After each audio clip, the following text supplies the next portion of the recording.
मेरे प्रिय विद्यार्थियों, सुप्रभात। आपका ऑनलाइन स्टडी में स्वागत है। बचपन and 7 star convent school Maulasar की ओर से। प्यारे बच्चों, आज आप लोग व्याकरण के तृतीय अध्याय संधि का अध्ययन करेंगे। इससे पूर्व व्याख्यान में आपने संधि की परिभाषा, संधि के भेद और प्रथम भेद स्वर संधि की 3 संधियों का अध्ययन किया था, जिसमें दीर्घ संधि, गुण संधि और वृद्धि संधि का अध्ययन आप कर चुके हैं। आज इस व्याख्यान में इससे आगे की संधियों का आप अध्ययन करेंगे। तो चौथी संधि है आपकी यड़ संधि। यड़ संधि के अंतर्गत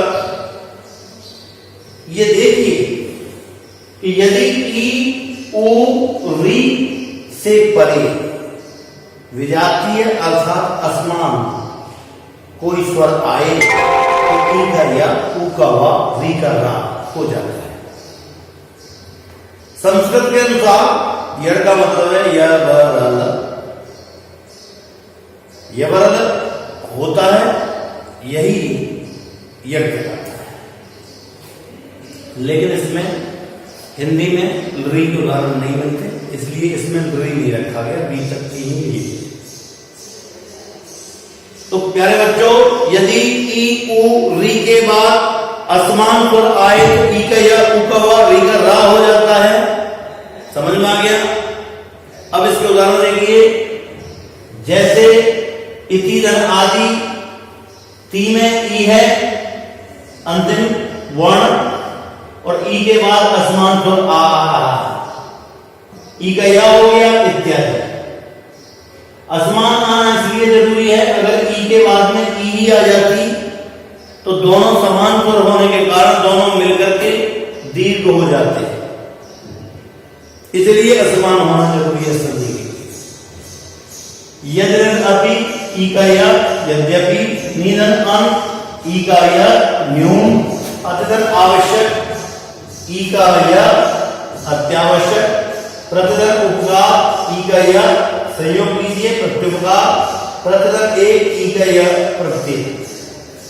ऊ का वा देखिए सु प्लस आगर या ऊ का वा हो गया, स रह गया आधा, वा में आ मिल गया स्वागत। मधुबनी मधुरी, अनुदन एषण अन्वेषण, सूदन अल स्वल्प, अणु अय अन्वय, बधु आदर बध्वाद। आगे देखिए री के उदाहरण।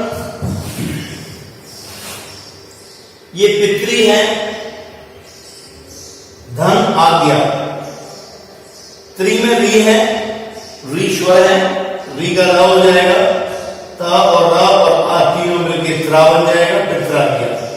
पितृ उपदेश, पित्रोपदेश, मातृ अनुमति, मात्रानुमति, मात्रानुमति। तो ये थी यड़ संधि। और 5वीं संधि आती है अयादि संधि, अर्थात अयादि संधि के अंतर्गत यदि ए ऐ ओ औ के बाद कोई भी स्वर आ जाए तो ए का ऐ का आ, ओ का औ का आ हो जाता है। इसीलिए इसको अय आ यानी अय आदि जिसमें होता है वो अयादि संधि है। ए ऐ ओ औ के बाद कोई भी स्वर आ जाए, ए ऐ ओ औ का अय आय अब आग ही होगा। जैसे नेदन अन, न में से ए देखिए, ए को हो गया अय, और अय का आ न में मिल जाएगा और या में आ मिल जाएगा नयन। नेदन अति नयति, चेदन अन चयन, यहां पर ये अलग नहीं है, गलत छपा हुआ। अब देखिए ऐ को आय होने वाले वर्ग।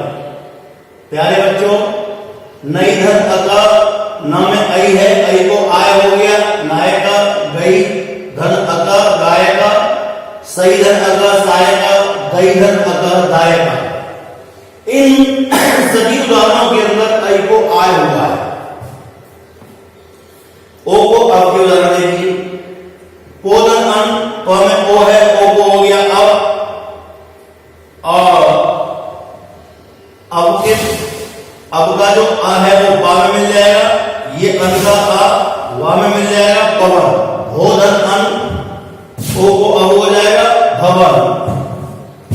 औ को देखिए आप, पौधन अका पावका, भौधन उका भावुका।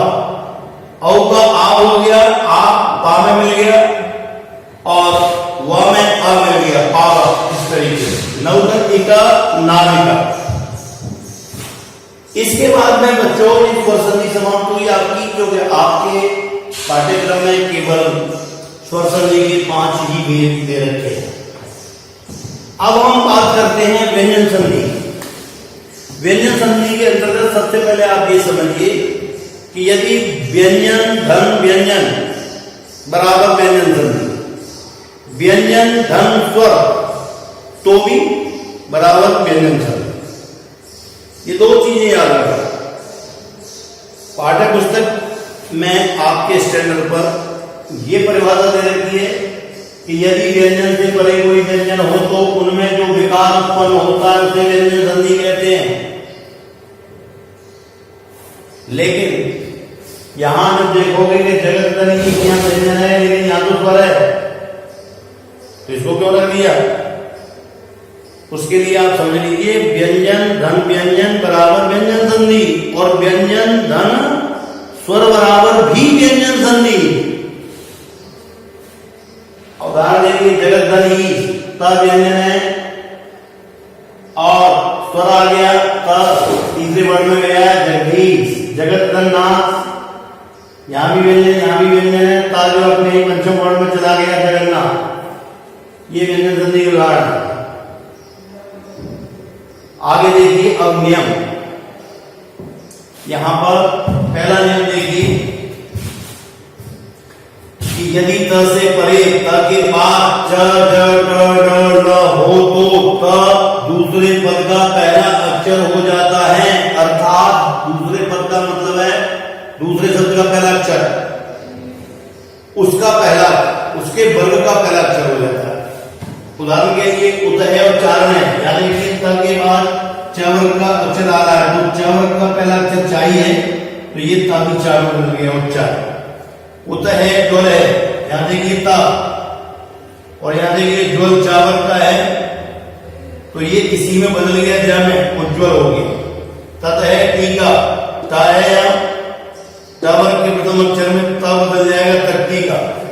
उदन लास्ट ला है, तो ये ता भी इसी वर्ण में बदल जाएगा उल्लास। सतजन है, जा है, ता इसी में बदल जाएगा सत्य। उदय डयन है, दा में ही बदल जाएगा त, उड्डयन। इसको यूं समझिए कि ता से परे ये अक्षर आ जाए तो ता दूसरे पद का पहला अक्षर ही बन जाएगा। जैसे ता के बाद च, तो ता भी चा बन गया उच्चारण। ता के बाद ज, तो ता भी चा बन गया उज्ज्वल। ता के बाद टीका, तो ता भी ता बन गया टीका। उतलासन, तो ता भी ला बन गया उल्लास। सतजन, तो ता जा बन गया सज्जन। उदयन, तो ता दा ही बन गया उदय। दूसरा नियम देखिए व्यंजन संधि का कि यदि ता से परे ता के बाद हा हो तो ता का ता हा का था हो जाता है। जैसे उत है वो हार है, तो यहां देखिए ता के बाद हा है, तो हा का हो गया था, और ता जस्तो करके तीसरे वर्ण में दा में चला जाएगा और था। तत है हित है, हा का हो गया था, तद्धित हो जाएगा क्योंकि ता का जस्तो हो जाएगा। ता का चा तथा सा का छा को बनाने से देखिए कि यदि ता के बाद सा हो, सा का मतलब ताला विषा, तो ता का चा और सा का छा हो जाता है। सामान्य भाषा में इसको छत्र संधि कहते हैं। यहां देखिए तत है उससे वे ता के बाद सा, तो ता का हो गया चा और सा का हो गया छा। तच्छे शरद गण शशि, त का च, श का छ, तक्षसी।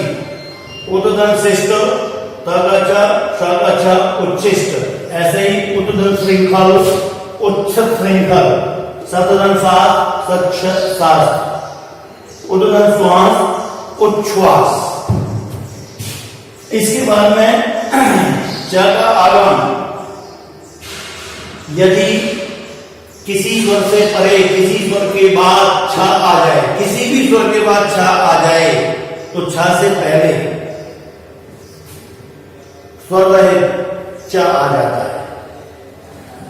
इसी बात को कहा है कि च और जोड़ देते हैं। जैसे तरुधन छाया, तरु के ऊ के बाद छ आ गया, ऊ स्वर है, तो यहां च और आ जाएगा तरु छाया।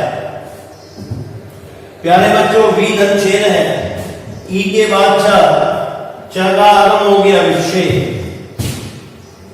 संधि धन छेद, ई के बाद छ, संधि छेद। यहां पर एक चीज और समझनी होगी आपको कि संस्कृत में इसको तुकागम कहते हैं। तुकागम, तुक का आगम, तुक में उ का लोप हो जाता है, क का लोप हो जाता है, त बचता है। फिर ता का जो है बाद में च का अक्षर आने पर इशुक्त होकर के च हो जाता है। मुख्य बात ये है, सामान्य आपके स्तर पर यही समझिए कि यदि किसी भी स्वर से परे छ आ जाए तो छ से पहले च का आगम हो जाता है, च जोड़ देते हैं मादा। ठीक है। अगला नियम है पहले वर्ण का तीसरा वर्ण हो जाना। यदि किसी वर्ण के पहले अक्षर से परे, पहले अक्षर के बाद कोई स्वर या किसी वर्ग का तीसरा अक्षर आ जाए तो वर्ग का पहला अक्षर अपने वर्ग के तीसरे अक्षर में बदल जाता है, तीसरा अक्षर बन जाता है, पहला तीसरे में। जैसे वाग ईश, वागी का जो है अपने ही वर्ग के तीसरे में चला गया, क ख ग, क्योंकि बाद में स्वर आ रहा है ई। सत है आनंद, ट चला गया ट ठ ट, षडान। ऐसे ही जगत धन ईश, यहां पर देखिए त के बाद स्वर ई आ गया, त चला गया अपने वर्ग के तीसरे अक्षर में, त थ द, जगदीश। दिग्धन अंत, क ख ग, दिगंत। सतधन आचा, सदाचार। वाग्धन दान, वाग्दान। संस्कृत भाषा में जस्व संधि के अंतर्गत इसका अध्ययन करते हैं। छठवां नियम है, यदि क के बाद त से परे ह, व, य, ह, र, व, ग हो तो त का द हो जाता है, त का द हो जाता है। जैसे भगवत भक्ति, तो यहां देखिए भगवत भक्ति। सत विद्या, सदविद्या। जगत बंधु, जगत बंधु। भगवत गीता, भगवत गीता। सद्भावना, सद्भावना। सदगति, सदगति। तागा द होता है, ये भी उसी के अंतर्गत है। सातवां जो सेवेंथ रूल है, सेवेंथ जो नियम है आपका संधि का, वो ये है कि यदि वर्ग के पहले अक्षर से परे किसी वर्ग का पांचवां अक्षर हो तो वर्ग के पहले अक्षर का अपने वर्ग का पांचवां अक्षर हो जाता है। अर्थात किसी भी वर्ग के पांचवां जो अक्षर है वर्ग के पहले अक्षर के बाद आता है तो पहला अक्षर भी अपने वर्ग के पांचवें में चला जाता है। जगत धन आता है, यहां देखिए वर्ग का पहला अक्षर है ता, वर्ग का तथा ता, और इसके बाद ना, यानी ना आ गया पंचम वर्ग, तो ये ता अपने ही पंचम वर्ग ता, था, ध, ना में चला जाएगा, जगन्नाथ हो जाएगा। उत है, नति है, उन्नति हो जाएगा। अप है, मैं है, अब यहां देखिए पा के बाद मां पंचम वर्ण है, पा अपने ही वर्ग के पांचवें अक्षर हो जाएगा, पा प भ भ मां, तो ये भी मां हो जाएगा, अम्मा। संपद धरना, ता अपने वर्ग के में जाएगा, तदना संपन्न। तत है, मैं है, ता अपने ही वर्ग के पांचवें अक्षर में जाएगा, तन्मय। जगत है, नायक है, ता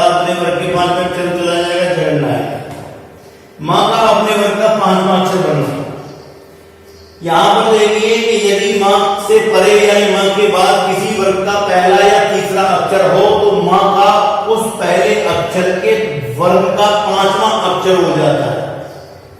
सम है और तोष है, यहां ये देखिए सम है और तोष है, तो ये जो है मां का के पांचवें अक्षर न में चला जाएगा संतोष। यहां पे एक छपा हुआ है, यहां अनुस्वार संधि करती है। यहां इसका नियम ये है कि मां के बाद कोई भी व्यंजन आए तो उसका अनुस्वार हो जाता है, तो इसमें थोड़ा सा करेक्शन की यहाँ जरूरत है।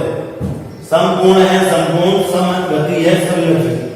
अब बात क्या है मुख्य कि ये मां इसके पांचवें अक्षर में ना में गया है, लेकिन स्टैंडर्ड हिंदी के अंदर पंचम वर्ण के प्रयोग की जगह इस तरीके से केवल अनुस्वार का प्रयोग मान्य कर दिया गया है। तो यहां आपको ये बिंदु नजर आ रहा है, मां का अनुस्वार हो जाना। वही बात है जो पहले आपने पढ़ी, यदि मां के बाद किसी वर्ग का पहला या तीसरा अक्षर न हो, पहला या तीसरा न हो तो मां का अनुस्वार हो जाता है। जैसे सम है योग है, मां का अनुस्वार हो गया संयोग, संशय संशय, संहार संहार। यदि मां से परे रा हो तो ऊपर वाले दोनों नियम लागू नहीं होते, ध्यान देना। यदि मां से परे रा हो तो ऊपर वाले नियम लागू नहीं होते इस पर। सम है और राट है, तो यहां देखिए कि मां और रा ये दोनों मिल जाएंगे, सम्राट हो जाएगा। यहां पर ये अनुस्वार नहीं बनेगा। र का लोग देखिए कि यदि र से परे यानी र के बाद भी र हो तो पहले र का लोप हो जाता है, स्वर दीर्घ हो जाता है। जैसे निर है और रोग है, ध्यान देना, निर है और रोग है, इस रा का लोप हो गया और इसका नी का जो ई है वो दीर्घ हो जाएगा, नीरो। निर है और रस है, इस रा का लोप और ये जो स्वर है इसका दीर्घ हो जाएगा, नीरस। निर है और रज है, र का लोप ई का दीर्घ हो जाएगा, नीरज। 11th जो रूल है वो ये है कि यदि स से पहले आ को छोड़कर अन्य कोई स्वर हो, ध्यान देना इस चीज का कि यदि स से पहले आ को छोड़कर कोई अन्य स्वर हो तो स का मूर्धन्य स हो जाता है। जैसे द्वि है और स है, ध्यान देना। तो यहां देखिए वी में ई है, आ नहीं है, इसलिए ये मूर्धन्य में बदल जाएगा और विषय हो जाएगा। वी है और सम है, यहां भी ई है, स का ये मूर्धन्य सा हो गया विषम। अव्यवस्थित स का मूर्धन्य सा हो गया ऐसे। न को ण होने का नियम देखिए कि कहां कहां न ऋणों में बदल जाता है। 12th रूल, यदि री र तथा श से परे री र तथा स के बाद न हो तो न का ढ हो जाता है। इन तीन वर्णों को ध्यान रखना, इनके बाद न आए तो उसका ण हो जाता है। री है और न है, न का ण हो गया, री के बाद ऋण हो गया। फिर श है, न है, श के बाद न ऋण हो गया। कृष्ण राम है, आयन है, तो यहां पर देखिए ये जो न है, न इसके बाद में आ रहा है रामायण हो गया। अब बात आती है तीसरी जो संधि है, और वो तीसरी संधि है आपकी विसर्ग संधि, ज्वाइनिंग ऑफ विसर्ग। यदि विसर्ग से पहले स्वर अथवा विसर्ग से परे व्यंजन हो तो, ध्यान देना, यदि विसर्ग से पहले स्वर और विसर्ग से परे यानी बाद में व्यंजन हो तो विसर्ग में जो विकार उत्पन्न होता है उसे विसर्ग संधि कहते हैं। विसर्ग से पहले कोई स्वर होगा और विसर्ग के बाद में कोई व्यंजन होगा तो उसे विसर्ग संधि कहते हैं। अब यहां पर एक बात और ध्यान रखिए कि ये व्यंजन की जगह स्वर भी हो सकता है, इस चीज पर विशेष ध्यान देना। जैसे मना है विसर्ग से पहले नाम है आ है और अनुकूल है बाद में स्वर। इसका हो गया ओ और ऊ का हो गया ओ, मनोनुकूल बनेगा। नेह है और गुण है, विसर्ग का ला हो गया निर्गुण हो गया। नेह है और विरोध है, निर्विरोध हो गया। तो यहां पर आपने देखा कि पहले एग्जाम्पल के अंदर विसर्ग का ओ तथा पहले आ का पूर्व रूप हो गया, ये खास बात है। तो यहां पर इसमें उत्तु हुआ है, उत्तु विसर्ग चल रहा है। पहला नियम देखिए कि विसर्ग से पहले आ तथा परे भी आ हो तो विसर्ग का ओ तथा पहले आ को पूर्व रूप यानी अवग्रह का चिन्ह ये ऐसे बन जाता है।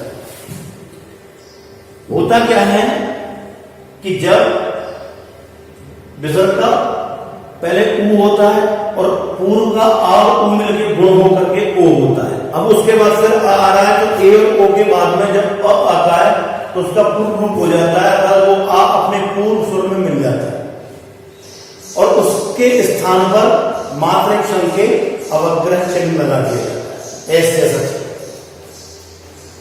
जैसा है अभिलाषा है, यशो अभिलाषा देगी ये अवग्रह लगा हुआ। मन है और अनुसार है, विसर्ग का हो गया ओ और ओ होकर के इसका अवग्रह हो गया पूर्व रूप होकर के मनोनुसार। तो ये था विसर्ग का पहला नियम। दूसरा नियम है कि यदि विसर्ग से परे र व भ हो तो विसर्ग का ओ हो जाता है। जैसे मन है और रथ है, विसर्ग का ओ हो गया मनोरथ। तपा है, वन है, विसर्ग के बाद वह आ है, ओ हो गया तपोवन। यशा है, धन है, तो देखिए विसर्ग के बाद धा आ गया, यशोधन हो गया। विसर्ग का रा कहां होता है? यदि विसर्ग से पहले आ को छोड़कर चार सो दीर्घ विसर्ग को छोड़कर अन्य कोई स्वर आए तथा बाद में वर्ग का तीसरा चौथा अक्षर अथवा र लगा हो तो विसर्ग का रा हो जाता है। ये हिंदी के अनुसार है। कृपा करके यदि कोई संस्कृत का विद्वान से देख रहा है तो ये संस्कृत के अनुसार न सोचे पूरा पूरा। नेह आकार है, विसर्ग से पहले ई यानी आपको छोड़ के कोई अन्य स्वर है और बाद में आ रहा है, विसर्ग का रा हो गया निराकार। ऐसे दो धन भाग के दो भाग में दो धन नेह धन विकार निर्विकार, नेह धन गम निर्गम। वैसे ही संपूर्ण भाषा में अगर समझना चाहते हो तो ये है सीधा सीधा कि यदि विसर्ग से पहले आपको छोड़कर कोई अनुस्वर आए और विसर्ग के बाद में वर्ग का तीसरा चौथा पांचवा अक्षर या स आए तो विसर्ग का र हो जाता है। सीधी सीधी बात। चौथा नियम देखिए कि यदि विसर्ग से परे चा हो तो विसर्ग का सा हो जाता है, स्टुट हो जाता है। विसर्ग का पहले सा होगा दंत्य और फिर स्टुट हो जाएगा। नेह है, च है, चा आ गया, विसर्ग का हो गया श निश्चय। पुनः गंच पुनश्च दो चलित दुश्चरित। इसके बाद में नियम है कि यदि विसर्ग से पहले क ख ट प फ हो तो विसर्ग का श हो जाता है। यहां पर ये देखिए आप कि नेह है कंटक है निष्कंटक, नेह है फल है निष्फल, चतुः है खंड है चतुष्खंड, बह धनकार है बहिष्कार, नेह धनपाप है निष्पाप, नेह धन अलंत है निष्कलंक। क्योंकि इनके अंदर विसर्ग के बाद क, विसर्ग के बाद ख, विसर्ग के बाद प, देखते जाइए आप, विसर्ग के बाद प, विसर्ग के बाद क, विसर्ग के बाद क आ रहा है, यानी ये इन अक्षरों में से है। इसलिए विसर्ग का मूर्धन्य श हो गया। अगला नियम है कि विसर्ग का सा कहां होता है? दंत्य स। दंत्य स के लिए देखिए कि नियम संख्या 6 है, रूल नंबर 6। यदि विसर्ग से परे कार या पति शब्द शब्द आए अथवा त या स हो तो विसर्ग का स हो जाता है। कार या पति शब्द आए अथवा त या स आए, जैसे नमः कार, कार आ गया नमस्कार, तिह कार तिरस्कार, वाचः पति वाचस्पति, यहां र और है तिरह, नेह संदेह निस्संदेह पुरस्कार पुरस्कार नमः नमते नमस्ते। अगला रूल नंबर 7, विसर्ग का श होना। यदि विसर्ग से पहले श छ हो, श तालव्य छ, तो विसर्ग का श हो जाता है, यानी तालव्य स हो जाता है। जैसे दो है और शासन है, विसर्ग के बाद में स, तो विसर्ग का श हो गया तालव्य दुशासन। दुह है शास्त्र है दुस्शासन, नेह है छल है निश्चल। इसके बाद में विसर्ग का लोप। रूल नंबर 1, यदि विसर्ग से परे ए हो, विसर्ग से परे ए हो, विसर्ग के बाद ए हो, तो विसर्ग का लोप हो जाता है। जैसे भाव एव, भाव एव, विसर्ग के बाद ए, अतः एव, विसर्ग के बाद ए अतः। अब यहां पर आप देखिए कि संधि विच्छेद का हमारा वो संधि विच्छेद दिया गया है। संधि विच्छेद कैसे करें? संधि से बने शब्दों को अलग करने की विधि संधि विच्छेद कहलाती है। रवींद्र है, इसमें से रवि को निकाल लीजिए प्लस इंद्र को निकाल के अलग कर लीजिए, रविंद्र हो जाएगा। सम को तो उसको निकालिए संतो। ये जो रवि धन इंद्र है ये संधि विच्छेद है। इतिधन आदि इत्यादि दिक धन गजन विकल। यहाँ पर प्यारे बच्चों एक बात विशेष ध्यान देने की है कि हिंदी व्याकरण हो चाहे संस्कृत व्याकरण हो, इसमें संधि करने के नियम हैं, संधि विच्छेद करने के नियम नहीं है। संधि करते समय क्या विकार हुआ था ये आपको अपने माइंड में ध्यान रखना है, तब जाकर के आप शब्दों को अलग कर पाएंगे, क्योंकि उस विकार को पूर्ववत अवस्था में आपको लाना। तो संधि विच्छेद करने के कोई नियम नहीं होते, संधि करने के नियम होते हैं। संधि करने के नियम आपने पढ़ लिए। अब उन्हीं के आधार पर जहां आपने संधियां की और विकार क्या हुआ, संधि युक्त शब्द क्या हुआ, ये सब ध्यान में रखना है। तब फिर बैग में उल्टा चलोगे तो संधि विच्छेद होगा। अब थोड़ा सा इसका रिवीजन कर लीजिए मुख्य बातों का।